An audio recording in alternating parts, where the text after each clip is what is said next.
22 जुलैला माननीय मुख्यमंत्री देवेंद्र फडणवीस यांचा जन्मदिवस आहे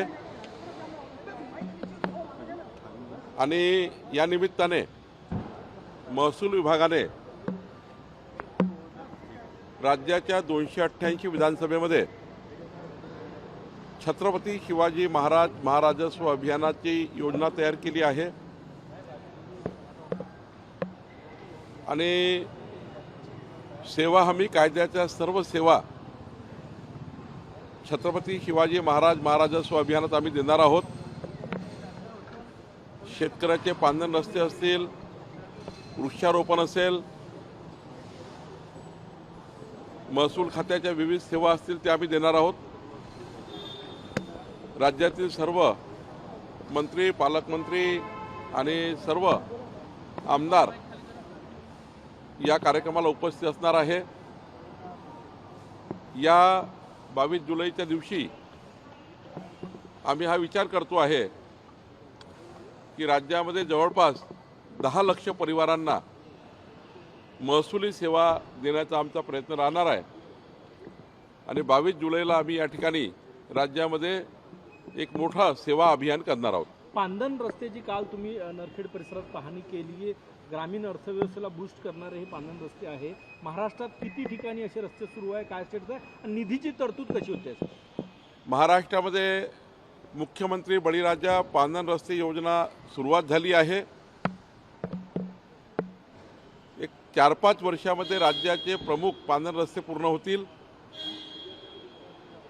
योजना सुरू झाली, यामध्ये प्रामुख्याने आतापर्यंत जे रस्ते अतिक्रमित होते या वर्षभरामध्ये या संपूर्ण पांधन रस्ते, वहिवाटीचे रस्ते, शेत रस्त्याचं अतिक्रमण कमी करणे, पूर्ववत करणे, दोन्ही बाजूंना झाडं लावून सीमांकन करणे आणि रस्त्यांना क्रमांक टाकणे ही मोहीम चालू आहे आणि सोबतच यावर्षी 1000 कोटी रुपये तरतूद मिळाली आहे।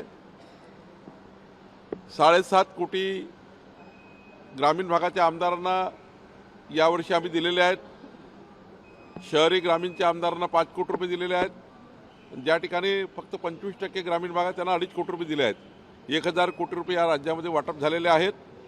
एवढंच नाही तर जिल्हा नियोजन समिती आणि मायनिंग फंडातनं मोठ्या प्रमाणावर रस्त्याचं काम चालू आहे। मला विश्वास आहे की शेतकऱ्यांनी थोडी वाट बघावी लागेल, पण आता प्रामुख्याने रस्ते खुले करणे, रस्त्याची मोजणी करणे आणि या वर्षामध्ये संपूर्ण रस्ते संपूर्ण रस्ते वहिवाटीकरता सुरू करणे ही मोहीम आहे।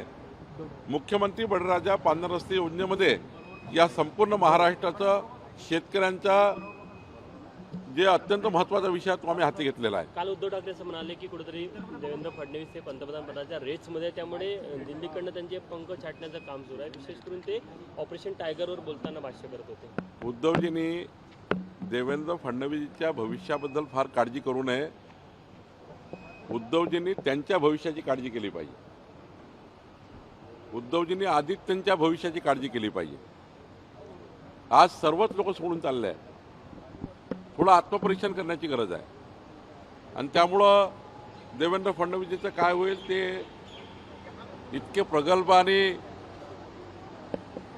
या महाराष्ट्राचे आतापर्यंतच्या इतिहासामध्ये मी कुणाची तुलना करणार नाही, कुणाची तुलना कुणाची होऊ शकणार नाही, पण या राज्याच्या 14 कोटी जनतेला विकसित महाराष्ट्र देणारा महाराष्ट्राचा अष्टपैलू नेतृत्व असलेला नेता आमच्याजवळ आहे आणि या नेत्याचं भविष्य हे इतकं उज्ज्वल आहे की त्यांना कोणी आडवं आलं तरी काही फरक पडणार नाही। उद्धवजींनी याची काळजी करू नका आणि माननीय पंतप्रधान मोदीजी, आमचे अमित शहाजी, आमची पूर्ण देशाची टीम देवेंद्र फडणवीसच्या कामाला, त्यांच्या कर्तृत्वाला मजबूत समजतात आणि आमच्या पक्षामध्ये कुठलीही कॉम्पिटिशन राहत नाही। पक्षाचा पार्लमेंटरी बोर्ड निर्णय घेतं कुठल्या विषयाचा आणि देवेंद्र फडणवीसजी 2034 पर्यंत महाराष्ट्राला हवे आहेत। 2034 पर्यंत हवे आहेत महाराष्ट्रामध्ये देवेंद्रजी, कारण याकरता हवे आहेत की महाराष्ट्राला विकसित महाराष्ट्र करायचं असेल, 2047चा मजबूत महाराष्ट्र असेल तर 2034 पर्यंत त्यांनी महाराष्ट्रात राहावं अशी कार्यकर्त्याची, जनतेची, महाराष्ट्राची इच्छा आहे। आणि त्यामुळं उद्धवजींनी फार काळजी करू नका. प्रधानमंत्री वगैरे फार काही बोलायची गरज नाही. त्यांचं भविष्य जरा त्यांनी बघावं. उद्धव ठाकरेंनी ये भी कहा है की पत्र लिहिलं होतं, भारतीय निरीक्षकांनी पत्र लिहिलं होतं, कारवाईची मागणी केली होती त्यासंदर्भात. मी आज पुन्हा प्रताप सरनाईकजी मंत्री यांच्याशी बोलणार आहे. मी मागच्या आठवड्यात बोललो होतो की काही जे रिटायर्ड अधिकारी आहेत ते अजूनही नोकरीमध्ये असल्यासारखे वागतात आणि अजूनही बार्गेनिंग करतात, मोठ्या प्रमाणावर करप्शन करतात, पैसे जमा करतात, अशी तक्रार 140 अधिकाऱ्यांनी माझ्याकडे दिली. मी मागच्या वेळी प्रताप सरनाईकजीने मला आश्वासन दिलं होतं की 100% अशा अधिकाऱ्यांना जेरबंद करू. केंद्रीय राज्य लेवलच्या ज्या या ठिकाणी संस्था आहेत भ्रष्टाचाराच्या वर कंट्रोल करणाऱ्या, त्याकडे यांची कारवाई करू. मी आज पुन्हा प्रताप सरनाईकशी बोलणार आहे. बीडमधल्या 25 तरुणांना म्यानमार आणि थायलंडच्या सीमेवर ओलीस ठेवण्यात आलेलं आहे. नोकरीच्या आमिषानं नेलं आणि ओलीस ठेवलेलं आहे. एकदा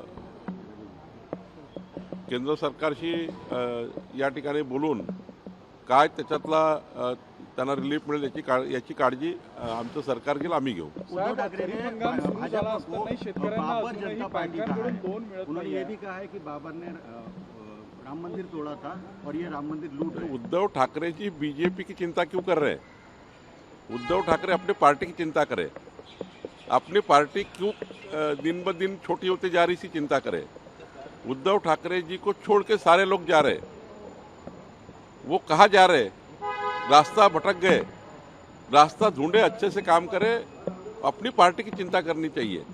और भारतीय जनता पार्टी ने इस महाराष्ट्र को, इस देश को जिस प्रकार से हिंदुत्व को लेकर हमारे देश की राष्ट्रीय अस्मिता को मजबूत करने के लिए जिस प्रकार से हमारी पार्टी काम कर रही है, हमारी पार्टी विचारों के लिए काम करती है. हमारी पार्टी सत्ता और सत्ता से पैसे के लिए काम नहीं करती. जो उद्धव ठाकरे ने अपनी विचारों को कांग्रेस पार्टी के और ऐसे लोगों के हाथ में दे दिया है, और कांग्रेस पार्टी और ऐसे लोगों ने उद्धव ठाकरे की पार्टी खराब कर दी है कि उद्धव ठाकरे को अभी केवल टीका टिप्पणी बगैर कुछ बचा नहीं है. केवल मन की भड़ास, अस्वस्थता और मन में आया हुआ जो उनका एक डर है, फियर है, वो कल पार्टी नहीं बचेंगे. जो फियर है वो बीजेपी के ऊपर रोष निकालकर अपनी भड़ास निकाल रहे हैं. लेकिन जनता ने सोच लिया है कि हिंदू सम्राट बाला साहेब ठाकरे जी की पार्टी जो धनुष्यबाण वाली है, यही विचारों को आगे लेके जाएगी. एकनाथ जी के नेतृत्व में आगे लेके जाएगी. और बीजेपी इस प्रकार से बीजेपी पे इस प्रकार से गंदी टीका करना, ये उद्धव जी को जचता नहीं है. जिनके साथ आप 25 साल दोस्ती में रहे, 25 साल जब दोस्ती में रहे, आप हमारे साथ रहे, तब हम लोग अच्छे थे. और आप अभी आपको जिस प्रकार से लोग छोड़ रहे, उसके ऊपर हमारे पे इल्जाम लगा रहे. तो मुझे लगता है उद्धव जी ने आत्मपरीक्षण करना चाहिए. शेतकऱ्यांना कर्ज मिळत नाही बँकेमध्ये, तो एक नाही, परवाच मी शेतकऱ्याच्या कर्जाबद्दल, पीक कर्जाबद्दल बैठक घेतली. या बैठकीमध्ये सांगितलं की ज्या बँका, प्रायव्हेट बँका शेतकऱ्यांना कर्ज देणार नाही, त्या बँकाचे शासकीय अकाउंट बंद करण्यात येतील. या जिल्ह्यातले, अमरावती जिल्ह्यातले जे मोठे व्यावसायिक आहेत आम्ही त्यांनाही निवेदन करू की शेतकऱ्याच्या पाठीशी जी बँक उभी नाही त्यांना अकाउंट देऊ नका. आम्ही नागपूरच्या व्यावसायिकाला सांगितलं, बिल्डर्स आहे, मोठे मोठे व्यावसायिक आहेत, त्यांनाही विनंती करणार आहे. ज्या 8 बँका आहे, ज्या बँका रेड लाईनमध्ये आहे, त्या दिलेलं टार्गेट, कलेक्टरने दिलेलं टार्गेट पूर्ण करत नाही, त्या बँकांना आम्ही लास्ट चेतावणी दिली आहे. आणि आमचे शेतकरी त्या बँकेसमोर उद्या गेले तर आम्ही जबाबदार राहणार नाही. आमचे शेतकरी त्या ठिकाणी आत्महत्येकडे जर गेलाय तर त्याला या बँकामुळे जबाबदार राहतील. आम्ही त्यांना सूचना दिली आहे की असं कुठलंही काम करू नका ज्यातनं आमच्या शेतकऱ्यावर मनस्ताप होईल. सर्व बँकेनी आमच्या शेतकऱ्याचं टार्गेट पूर्ण केलं पाहिजे. नागपूर महानगरपालिकेच्या जवळपास निम्म्या शाळा, 112 शाळा 10 वर्षात बंद झालेल्या आहे. 11,000 विद्यार्थी कमी झालेले नाही, आहेत. आता आम्ही त्याचं यावर्षीच्या प्लॅनमध्ये परवाच कमिशनरशी मी सांगितलं, यावर्षीची DPCचा जो निधी आहे 150 कोटी, त्यापैकी जवळपास 30 कोटी रुपये तुम्ही शिक्षणावर खर्च करा. जेवढ्या शाळा बंद पडल्या त्यात पुन्हा एकदा चांगल्या करा आणि आपल्या शाळेची पत वाढवा. तिथल्या आमच्या महापौर नीताताई ठाकरे असतील, आमच्या तिथे स्टँडिंग कमिटी चेअरमन आहे, या ठिकाणी त्या सर्वांना मी सांगितलेलं आहे की त्या सर्व शाळा चांगल्या करतील. शिवानी दानवेला मी सांगितलेलं आहे, उपमहापौराला सांगितलेलं आहे. त्यामुळं सर्व शाळा चांगल्या करण्याचा कार्यक्रम यावर्षी आम्ही घेतो आहे. Thank you sir.